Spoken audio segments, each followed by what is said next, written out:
You take 2 tires this weekend, you're going to be in trouble. Yeah, I know. Okay, our Coors Light pole winner for tomorrow night's 56th annual Federated Auto Parts 400 is Jeff Gordon.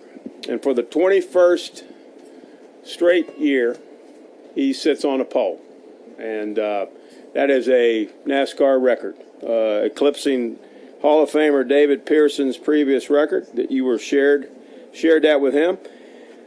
Jeff drives a number 24 Drive to End Hunger Chevrolet for Hendrick Motorsports. And track record, it's the 14th time we've set a track record this year with the new car. Just talk about that performance out there, Jeff, and how you hope that sets you up for tomorrow night as you're working to get yourself into this chase.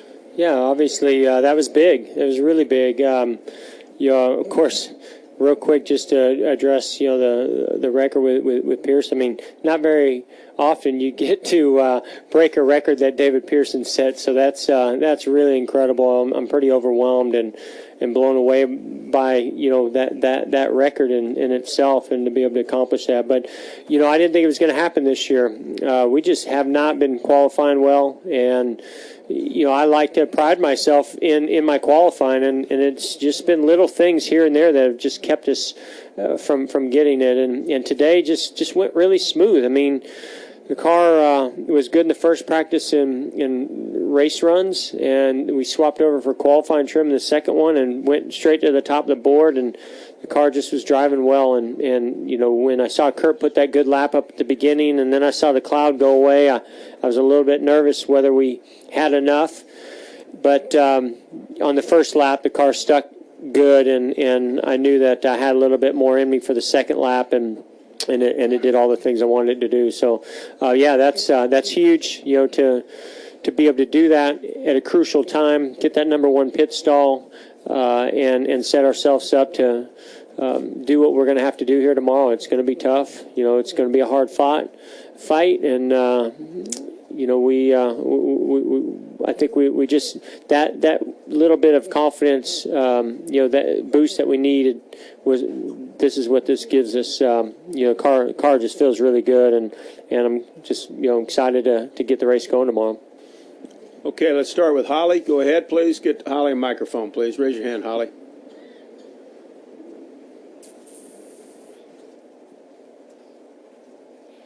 Jeff, with you and Kurt starting alongside one another and Brad right behind you, how interesting do you expect the first lap to be? Yeah, it depends on what everybody's attitude and kind of goals are. I think we all know Kurt's a very aggressive guy, and so I would think he's probably going to try to fight pretty hard to get himself into a position, not only for track position, but also it's important for him to lead a lap, just like it's important for me to lead a lap. So I would imagine that there'll be a little bit of battling there, but I've been in this sport a long time. The race is not won on the first lap, so I'll try to get the best start that I can and try to get the lead. And if I feel like I'm not wearing the tires out too much to get it or to keep it, then we'll try to stay up there. But this is a long race. You got to be smart. We found that out last year. I mean, halfway through this race, we were done, and we didn't give up on it. And look what happened. So we've got to take that approach. When the green flag drops tomorrow, that you have to fight hard, and you got to be smart as well. Go to Stan, and then we'll go over here to Bob. Stan Creekmore with RPMTonight.com. I got to remember the question I was going to ask you now. Sorry. When you took the lap, did you get everything you thought you could get out of the car, or was there maybe even a little bit left? Oh, there's always a little bit left, Stan. You know that. I mean, until the computer's driving the car, I don't know if it's going to be perfect. But I felt like I got everything out of it. I mean, if you scan me, you know that when I cross the line, I make comments. And when I cross the line, I said, please tell me that's it, because I thought it was, and it was. Alan was a little confused because I think he was on his stopwatch, and his stopwatch said a 70, so he knew it was really close, and then he came back and said it was a 67. So, I knew that was a great lap. Didn't know if that was going to hold up. The sun got behind a cloud there, those last, especially when the 20 went, and it was really, really close. So I knew it was a good lap, though. Car's been good all day, and I was really thrilled that we backed it up when we went to qualify. When you qualify here, you pick up 0.6 from practice, and or half a second, and that when you go push as hard as you can in practice, you just can't comprehend that the track has that much in it, and yet you go and push it, and it does. And today it stuck, and that was great. Let's go to Bob and then to Kim. I'm Bob Piper, Sporting News. Do you feel like you guys kind of made a statement today, or is it, or once you start tomorrow? We made a better statement than if we'd have qualified 35th. If you think qualifying 35th meant something, then I think qualifying first means something as well. To me, it's just really about building momentum and confidence throughout the weekend to know that we're fine-tuning, that we're not looking and searching for big things. And that's the kind of day that we've had, and especially since we've gone into qualifying trim. But, that number one pit stall is big. Track position is big. So did we make a statement? Yeah. But so did Kurt, and so did Brad. I think that I find it so fascinating when you come into this race and there's all these guys that are all in this bubble or whatever you want to call it to make the chase, and all of a sudden they all just step up to another level, and I think that makes for a really interesting conversation of what's going to happen prior to the race, and when that green flag drops, what's going to happen throughout the whole race. Over here to Kim. Go ahead. Hi, Jeff. Kim Robertson, Insider Racing News.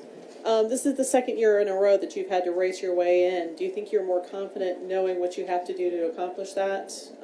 And how is starting at the front going to help you accomplish that?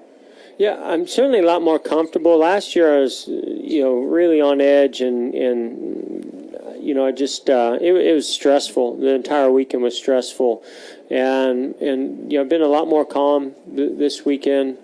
And I don't know exactly why, other than I think because we went through so much last year that it does help prepare you to deal with whatever is thrown at you and know that you're giving your best.